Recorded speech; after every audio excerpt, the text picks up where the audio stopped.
কি রে, তোর হাতে জোর নেই? ভালো করে টেপ। আম্মু, সৎ হলেও তো আমি তোমার ছেলে, তাই না? তাহলে তুমি আমার সাথে এমন আচরণ কেন করো?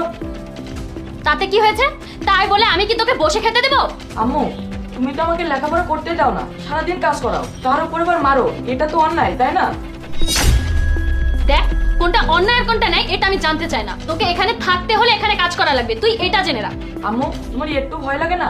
যদি আমার আব্বু জানতে পারে তাহলে কি হবে? তোর বাবা এসব জানলে কি হবে? কিচ্ছু হবে না। তোর বাবা ভালোবাসার নাটক করে তোর সামনে, আর তুই যদি বেশি বকবক করিস না, তোকে এই বাড়ি থেকে বের করে দিতে আমার 1 মিনিটও লাগবে না। আমাকে এভাবে এই বাড়ি থেকে বের করে দিতে পারো না, কারণ এই বাড়ি আমার বাবা, আর আমার বাবার সম্পত্তি তো আমার অধিকার আছে। তাতে কি হয়েছে? তোর বাবাও শিক্ষিত, আমিও শিক্ষিত, আইন কানুন ভালো করেই জানি। আমি চাইলে না 2 মিনিটও লাগবে না তোর বাবার নাম থেকে আমার নামে এই বাড়িটা করে দিতে।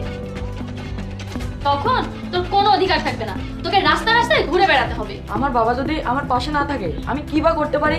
আচ্ছা, তুমি একটা কথা বলো তো আম্মু, তুমি তোমার বয়ফ্রেন্ডকে এই বাড়িতে ডেকে আনো, এটা যদি আমার বাবা একবারও জানতে পারে তোমার কি হবে ভেবেছো? এইবার কিন্তু বেশি বেশি হয়ে যাচ্ছে। তুই তোর নিজের চিন্তা কর, আমার লাইফের বিষয় তোকে চিন্তা করতে হবে না। আর আমি না তোর বাবাকে ভালোবাসি না, সবগুলোই লোক দেখানো নাটক করি। আমি আমার বাবাকে বলেছি যদি আমার কথা সত্যি হয় তোমাকে বাড়ি থেকে বের করে দিবে। আরে এই বয়সে নেশা করা শুরু করেছিস নাকি? আমি তো তোকে বাইরে যেতে দিই না, আর তোর ফোনটাও তো আমি নিয়ে এনেছি। তাহলে কিভাবে কল করলি তোর বাবাকে? হ্যাঁ, আমি বাবাকে বলেছিলাম, কিন্তু এখন বাবা তোমার সব কথা শুনছে, এবার তো তোমাকে বাড়ি থেকে বের করে দিবে। কি? আমাকে দেখছে? কোথায় জাহিদ?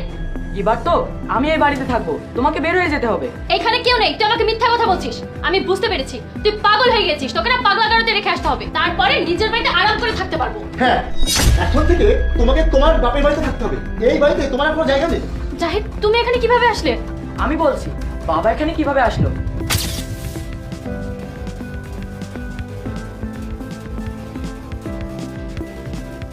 হ্যালো বাবা। হ্যাঁ নীরব বাবা, কেমন আছো তুমি? বাবা, এসব কথা বাদ দাও, তুমি আমার কথা শোনো। বাবা, তুমি জানো না আম্মু আমার উপর অনেক অত্যাচার করে, আমাকে দিয়ে বাড়ির সব কাজ করায়, আমাকে স্কুলেও যেতে দেয় না, আমার গায়ে হাত তোলে। বাবা, তুমি আমাকে বাঁচাও প্লিজ। নীরব, তুমি কি সত্যি কথা বলছো? হ্যাঁ বাবা, আমি সত্যি কথা বলছি। তোমার যদি আমার কথা বিশ্বাস না হয় তাহলে তুমি বাড়িতে এসে লুকিয়ে সবটা দেখো। আম্মু ঘুম থেকে উঠে পড়েছে, আমি রেখে দিচ্ছি। নীরবের কথা যদি সত্যি হয় তাহলে সামিয়াকে তো আমি ছাড়বো না। বাবা, তুমি নিজের চোখে দেখেছো আম্মু আমার সাথে কি ব্যবহার করে? হ্যাঁ বাবা, আমি সবকিছু নিজের চোখেই দেখেছি। সামিয়া, আমি তো তোমাকে অনেক বিশ্বাস করতাম। আমি ভাবতাম যে তুমি আমার এই মামার ছেলেটাকে দেখে শুনে রাখবে। আজকে তো তুমি প্রমাণ করে দিলে যে সৎ মা কখনো আপন মা হয় না। আচ্ছা, আমি এটা মেনে নিলাম যে নীরব তোমার সৎ সন্তান, তুমি ওকে সহ্য করতে পারো না, কিন্তু তুমি ওর লেখাপড়া বন্ধ করে দিলে কি ভেবে? তোমার মধ্যে